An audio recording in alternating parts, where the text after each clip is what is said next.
Israel ಮೇಲೆ ಇರಾನ್ನ ಕ್ಷಿಪಣಿ ದಾಳಿ ಮುಂದುವರೆದಿರೋದಿದ್ದು ಅಮೆರಿಕದ ರಾಯಭಾರಿ ಕಚೇರಿಯನ್ನು ಗುರಿಯಾಗಿಸಿ ದಾಳಿಯನ್ನು ಕೂಡ ಇಲ್ಲಿ ಮಾಡಲಾಗಿತ್ತು. ಇಸ್ರೇಲ್ ದಾಳಿ ಸರಿ ಇದೆ ಅಂತೇಳಿ ಅಮೆರಿಕ ಸಮರ್ಥನೆ ಮಾಡಿಕೊಂಡಿತ್ತು. ಹೌದಾ, ಸರಿ ಇತ್ತಾ, ನಿನ್ನ ನಾನು ಬಿಡಲ್ಲ ನೋಡು ಅಂಥೇಳಿ ಅಮೆರಿಕದ ರಾಯಭಾರ ಕಚೇರಿ ಇಸ್ರೇಲಲ್ಲಿ ಇತ್ತಲ್ಲ, ಅದರ ಮೇಲೆ ಇರಾನ್ ದಾಳಿ ಮಾಡ್ತು. ನೆಕ್ಸ್ಟ್ ನಾವು ಸ್ಟೋರಿ ನೋಡೋದಾಗ, ಇಸ್ರೇಲ್ ಇರಾನ್ ಯುದ್ಧದ ಕಾರಣದಿಂದಾಗಿ ಜನಸಾಮಾನ್ಯರಿಗೆ ಸಂಕಷ್ಟ ಶುರುವಾಗಿದೆ. ಇಲ್ಲಿ ಹೇಗಪ್ಪ ಇದು? ಶೀಘ್ರದಲ್ಲಿಯೇ ತೈಲ ಬೆಲೆ ಏರಿದ್ರೂ ಕೂಡ ಆಶ್ಚರ್ಯ ಇಲ್ಲ. $100 ಏರಿಕೆ ಆಗಬಹುದು. ಯುದ್ಧದಿಂದ ಈಗಾಗಲೇ ಕಚ್ಚಾ ತೈಲ ಬ್ಯಾರಲ್ಗೆ 10% - 13% ಏರಿಕೆ ಆಗ್ತಾ ಇದೆ. $6 ಏರಿಕೆ ಕಂಡಿದ್ದು ಕಚ್ಚಾ ಬ್ಯಾರಲ್ಗೆ $78 ತಲುಪ್ತಾ ಇದೆ. $78 ಆಗಿದೆ ಇದೀಗ. ಹೀಗಾಗಿ ಎಲ್ಲ ಕಡೆ ತೈಲ ಬೆಲೆ ಕೂಡ ಜಾಸ್ತಿ ಆಗಬಹುದು. ಭಾರತ ನೇರವಾಗಿ ಆಮದು ಮಾಡಿಕೊಳ್ಳದೇ ಇದ್ದರೂ ಬೆಲೆ ಏರಿಕೆ ಕೂಡ ಆಗುತ್ತೆ ಅಂತ.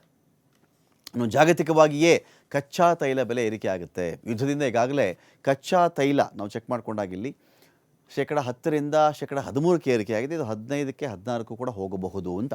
$6 ಏರಿಕೆಯನ್ನು ಕಂಡಿರೋದು ಬ್ಯಾರಲ್ಗೆ $78 ತಲುಪಿದೆ ಇಲ್ಲಿ. ಹಾಗಾಗಿ ಜಾಗತಿಕ ತೈಲ ಮಾರುಕಟ್ಟೆಯಲ್ಲೇ ಒಂದು ಅಲ್ಲೋಲ ಕಲ್ಲೋಲ ಸೃಷ್ಟಿ ಮಾಡ್ತಾ ಇದೆ ಇರಾನ್ ಇಸ್ರೇಲ್ನ ಈ ಒಂದು ಯುದ್ಧ.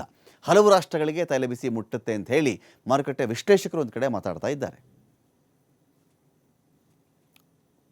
ಹಾಗಾಗಿ ಈ ಒಂದು ಯುದ್ಧ ಏನೆಲ್ಲ ಅವಾಂತರ ಸೃಷ್ಟಿ ಮಾಡಬಹುದು, ಯುದ್ಧದಿಂದ ಯಾವ ಮನುಷ್ಯನಿಗಾಗಲಿ ಜಗತ್ತಿನ ಯಾವ ಭಾಗಕ್ಕಾಗಲಿ ಯಾವತ್ತೂ ಕೂಡ ಲಾಭ ಇಲ್ಲ. ಅದರಿಂದ ಹಾನಿ, ಸಾವು, ಗಾಯ ಇದು ಬಿಟ್ಟರೆ